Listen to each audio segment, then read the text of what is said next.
Assalamualaikum warahmatullahi wabarakatuh. Hai sahabat pendidikan, berjumpa lagi bersama saya Nur Halimatus Sa'diyah, mahasiswi Pasca Sarjana UIN Maulana Malik Ibrahim Malang. Dalam podcast pendidikan kita kali ini, kita sudah kedatangan narasumber kita spesial. Beliau ini merupakan pengurus dan juga pengajar di Pondok Pesantren Darul Maghfirah Malang. Beliau ini merupakan mahasiswa S1 UIN Maulana Malik Ibrahim Malang dan juga sekarang sedang menempuh S2. Mari kita sambut beliau Ustadz Mirza Zamuta'ala. Assalamualaikum Ustadz. Waalaikumsalam warahmatullahi wabarakatuh. Bagaimana Ustadz kabarnya? Alhamdulillah kabarnya baik dan sehat walafiat. Alhamdulillah. Ini saya manggilnya apa ya? Ustadz, Kak, Mas atau gimana ya anaknya? Lebih enakan dipanggil Mas karena sudah menjadi kulino itu kebiasaan di pondok pesantren. Saya itu dipanggil Mas, jadi kalau panggil Ustadz itu agak canggung. Lebih canggung saya, gitu aja. Jadi saya manggilnya Mas Mirza gitu ya? Iya, dipanggil Mas aja nggak apa-apa, biar agak enak. Iya, jadi Mas Mirza ini katanya beliau ini merupakan pengajar di Pondok Pesantren Darul Maghfirah Malang dan dia itu sudah mengajar sudah lama di sana. Benar Ustaz? Benar Mas? Iya, insya Allah saya mengajar di sana mulai tahun 2014, ya 2015an lah. 2015 saya sudah mulai bantu ngajar pertama di sana. Saya masuk dulu, awal mula saya masuk dulu di sana itu tahun 2010. Iya. Ya, kemudian setelah itu lulus sekolahnya Madin di sana. Setelah lulus 2014 waktu itu saya baru disuruh membantu ngajar di sana. Iya. Nah, pada waktu itu juga masih mengajar kelas 1. Nah, jadi sampai sekarang ini masih, ya kalau saya mengajarnya di formal, untuk formalnya saya mengajar di SMA dan MTS juga. Kemudian saya juga mengajar Madin kalau sekarang begitu. Untuk di SMA-nya itu mengajar pelajaran apa ya? PAI ya? Iya, benar sekali. Saya mengajar PAI di SMA Darul Maghfirah. Selama mengajar PAI di Ponpes Darul Maghfirah, apa sih yang Mas Mirza ini rasakan?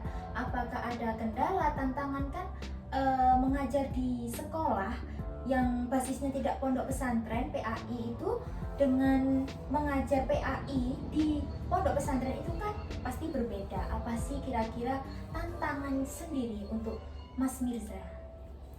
Kalau saya yang selama saya mengajar di SMA Darul Maghfirah, tantangannya yaitu mungkin anak-anak itu cenderung agak, ya tidak semuanya memang cenderung agak malas ketika pelajaran PAI karena mungkin ya sudah banyak pendidikan agama di wilayah ya kita tahu sendiri kan, wilayah pondok pesantren, sekolah di dalam pondok pesantren, dan mereka itu sudah banyak belajar agama, mungkin jadi agak slow gitu loh, agak santai, jadi agak kurang semangatnya itu kurang. Ya memang nggak semuanya, banyak juga yang semangat, tapi juga ya yang malas itu juga tidak sedikit juga gitu. Jadi kayak gitu. Bahkan mereka itu malah berkata, "Oh, Mas sudah di pondok lo sudah ada, kenapa kok ada PAI?" Nah, ada pertanyaan seperti itu. Makanya saya untuk kendala saya itu di situ. Kalau saya juga pernah waktu itu PKL ya, waktu di S1 saya juga merasakan sih untuk pendidikan agama Islam itu cenderung siswa itu agak kurang menyukai daripada pendidikan seperti matematika atau IPA lah. Gimana sih caranya Mas Mirza ini kan masih muda, umurnya itu masih muda gitu ya, lah itu mengajarkan PAI yang bisa diminati oleh siswa di sekolah itu gimana sih kiat-kiatnya Mas Mirza selama mengajar itu gimana metodenya? Ya, metode saya ya karena wilayah saya itu di pesantren, mungkin saya lebih anak-anak itu untuk lebih aktif, lebih banyak prakteknya, karena saya menganggap mereka itu sudah rata-rata bisa. Jadi saya menyuruh mereka untuk seperti maju ke depan untuk menyampaikan misalnya keterangan, kalau sampean sudah bisa nanti saya kasih bonus, nah, seperti itu nanti. Nah makanya itu mereka itu ada semangatnya. Jadi bisanya mereka itu tersampaikan, bisanya apa ya, ke ilmunya mereka yang dapat dari pondok itu bisa disampaikan atau dipraktekkan di dalam kelas, terutama di kelas formal itu. Jadi mereka yang merasa bisa itu tidak bosan karena merasa oh aku akan menyampaikan ini ya. Jadi seperti itu salah satunya. Kemudian ada lagi, saya itu memang di pondok pesantren ya, itu biasanya saya menggunakan teknologi, tapi teknologinya itu ya tidak terlalu apa ya, tidak terlalu banyak karena terbatas ya. Karena terbatas, memang dibatasi di pondok pesantren. Tapi alhamdulillah di Bahrul Mafirah ini menyediakan media yaitu kayak LCD seperti itu. Jadi laptop LCD itu saya siapkan. Nah jadi anak-anak itu lebih tertarik, memang lebih semangatnya itu lebih tinggi ketika mereka itu belajar atau mengerjakan sesuatu itu ketika menggunakan media. Kan media itu tidak melulu tentang teknologi, jadi memaksimalkan LCD yang ada, ataupun kita biasanya juga ke lab ya, ke lab kan di lab yang disediakan di pondok pesantren itu biasanya juga saya pakai untuk mengerjakan soal-soal misalnya. Nah itu agak apa ya namanya, anak-anak itu agak tertarik dan refreshing begitu. Setelah selesai nanti bisa utek-utek komputer itu ya saya kasih bonus lah, karena mereka sudah bisa begitu sih. Kalau belum bisa ya harus diselesaikan dulu. Jadi seperti itu sih saya itu. Oh iya, bagus sih ya. Menurut Ustadz sendiri sih, teknologi itu penting tidak dalam pembelajaran? Dalam suatu pembelajaran, guru PAI khususnya menggunakan teknologi itu penting nggak? Sedangkan di pondok pesantren Bahrul Mafirah, Kak, nggak melulu di pondok pesantren Bahrul Mafirah saja sih, di seluruh pondok pesantren itu kan kalau teknologi itu kayak keterbatasan seperti itu. Menurut antum sendiri teknologi itu sebenarnya penting tidak? Kalau menurut saya ya memang zamannya sekarang itu memang manusia itu didampingi oleh teknologi. Jadi beda, memang kalau zaman dahulu kan memang untuk ya seseorang itu mencari apa namanya kemudahan, nah itu akhirnya menemukan teknologi. Nah otomatis sekarang kita sudah mendapatkan teknologi, kemudahan dalam artian kemudahan tersebut ya kan. Nah kita maksimalkan teknologi tersebut ya, walaupun di pondok pesantren itu terbatas teknologinya, akan tetapi tidak menutup kemungkinan memaksimalkan teknologi yang ada ya kan. Jadi kalau menurut saya itu penting, tapi kalau terlalu dibebaskan nanti juga akan mempunyai dampak negatifnya. Jadi ada batasnya sendiri ya, ada batasannya itu ya. Dan untungnya memang di pondok pesantren itu memang ada batasannya, walaupun tidak menggunakan teknologi yang berbasis handphone gitu kan, tapi kan ada PC, komputer, lab bahasa ataupun lab komputer itu bisa dimanfaatkan dengan baik. Jadi menurut saya itu penting untuk zaman sekarang ini, memang sudah zamannya. Kalau tidak mengikuti zamannya ya mungkin ketinggalan dan anak-anak menjadi gaptek gitu. Ketika pulang ya enggak paham apa-apa nanti teknologi, nanti tambah apa namanya ya kekurangan lah untuk zaman sekarang. Jadi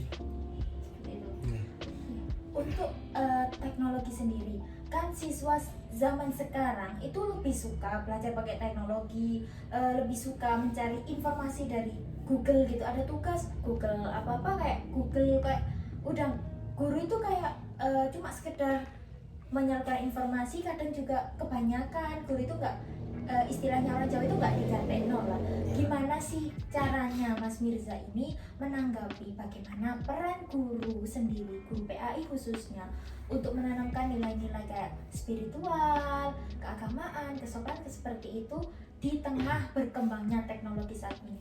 Ya, benar sekali itu pertanyaannya. Karena ini terkait karakter, ataupun yang namanya karakter itu adalah jiwa. Jadi siswa itu kalau kita sebagai gurunya, karena siswa itu sering mencari tahu lewat Google, ataupun sebagainya. Sebagai kita untuk memperbaiki karakternya itu kita memang sering bertatap muka sebenarnya. Kita memberikan contoh kepada siswanya, kita memberikan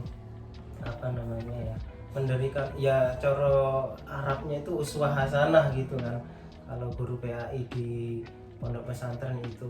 Jadi tidak bisa kan seseorang itu mencari karakternya lewat Google. Memang kalau pengetahuan saja itu bisa, ya. Kalau pengetahuan saja itu bisa, tetapi kalau mengenai karakter atau tingkah laku sopan santun itu tidak bisa dicari di Google, karena itu batas knowledge. Sedangkan kita belajar mencari ilmu itu bukan hanya knowledge atau pengetahuan saja, akan tetapi ada value-nya, nilai-nilai yang terkandung dalam pengetahuan yang sudah siswa itu pelajari. Jadi ada pengetahuan yang masuk, entah pun mereka melalui Google ataupun mencari sesuatu lewat YouTube, ya.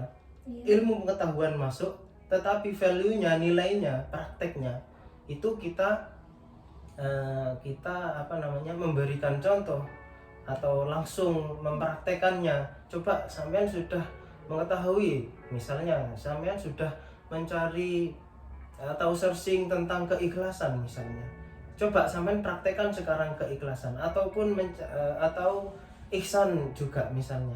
Ihsan, berbuat baik kepada sesama manusia, ataupun berbuat baik kepada Allah dengan beribadah kalau pada Allah. Yang untuk manusia yaitu dengan misalnya memberikan teman makanan ketika kelaparan. Nah itu kan mereka tahu tok tapi tidak sadar, tidak mempunyai value-nya, tidak mempunyai nilai-nilai pengetahuan. Jadi mereka akan sia-sia. Buat apa ilmunya? Jadi saya juga mempraktekkan, juga mendorong mereka untuk melakukan memberi stimulus untuk memancing mereka melakukan sesuatu yang mereka ketahui. Jadi itu yang pertama, yaitu memberikan contoh sebagai guru PAI, ya, terutama memberikan contoh kepada mereka untuk membentuk karakter mereka. Kemudian yang kedua yaitu memberikan stimulus atau memancing mereka agar mereka itu mau berbuat kebaikan atau dan lain sebagainya yang mereka ketahui. Jadi seperti itu. Gini Ustaz, kalau di pondok pesantren itu kan kebanyakan guru-gurunya itu ikhlas. Saya juga dulu pernah mondok ya, guru saya itu kayak ikhlas mengajarkan, kemudian tuh kayak udah nggak melihat seberapa besar upah yang dikasih gitu dari sekolah sendiri. Sedangkan kalau guru-guru zaman sekarang itu kan kebanyakan kayak lebih gaji itu juga penting, mengajar juga penting lah. Bagaimana sih caranya guru PA ini motivasinya apa? Khususnya yang di pondok pesantren itu kok bisa mengajar secara ikhlas, mendidik secara ikhlas. Nah, itu motivasinya apa? Apalagi kan sekarang zamannya seperti ini, segala kebutuhan naik, tapi tetap mengajarkan dengan ikhlas, kayak bermakna gitu. Ya benar. Begini ya, karena kalau saya pribadi, sebagai saya untuk memotivasi diri saya sendiri, itu saya memang karena saya itu sudah dari dulu di pesantren situ, belajarnya juga di situ, mulai dari nol saya belajar di situ, pun saya juga makan dari situ. Jadi saya mempunyai rasa balas budi yang tinggi karena di pondok pesantren saya sudah dididik dengan baik, maka saya ingin membalas budi kepada pondok pesantren saya juga mendidik santri-santri yang ada di sana. Jadi untuk saya pribadi, walaupun memang secara finansial itu sangat minim, karena memang kiai saya sendiri juga lek golek duit ojo di pondok pesantren ya gak oleh duit ya. Jadi memang kadang itu memang secara hitung itu kurang, tetapi memang keberkahan itu tidak tahu ya kita. Ternyata kok cukup, ternyata dibuat kehidupan, dibuat kita menjalani kehidupan sehari-hari kok ternyata cukup kan enggak perlu mewah enggak gitu perlu ya. mewah juga ya. Jadi hati merasa cukup, jadi seperti itu sih terkait finansialnya. Nah ya, kembali lagi ke motivasi saya ya seperti itu. Motivasi saya adalah ingin mengabdikan saya, toh saya mengamalkan ilmu saya untuk mendidik anak-anak. Kemudian malah ada kiai ya, guru saya itu mengajar, lelek sampean iku ngabdi nang ilmu wis to enggak kira bakal keluwen. Jadi karena guru saya Jawa ya, jadi pakai bahasa Jawa gitu, enggak kira bakal keluwen, lek keluwen sampean iris tanganku. Jadi kalau seseorang itu mengabdikan dirinya kepada ilmu, tidak akan bakal seseorang itu bahkan akan kelaparan. Jadi seperti itu. Jadi jadi semangat untuk menyebarkan ilmu, manfaat ilmu itu banyak. Dan juga lagi yang memotivasi saya juga dari orang tua saya. Orang tua saya itu sudah menanamkan kepada saya dari dulu, sering berkata kepada saya, khairun nas anfa'uhum linnas. Orang lek sampean iku dadi wong sing paling pengen sampean itu jadi orang sing paling apik, maka jadilah orang sing paling bermanfaat. Makanya itu, jadi saya itu memanfaatkan ilmu saya untuk diberikan kepada santri-santri supaya mereka mendapatkan kemanfaatan dari saya. Jadi agar agar saya itu mereka itu dapatlah mencari menarik kemanfaatan dari saya. Jadi seperti itu sih kalau dari saya.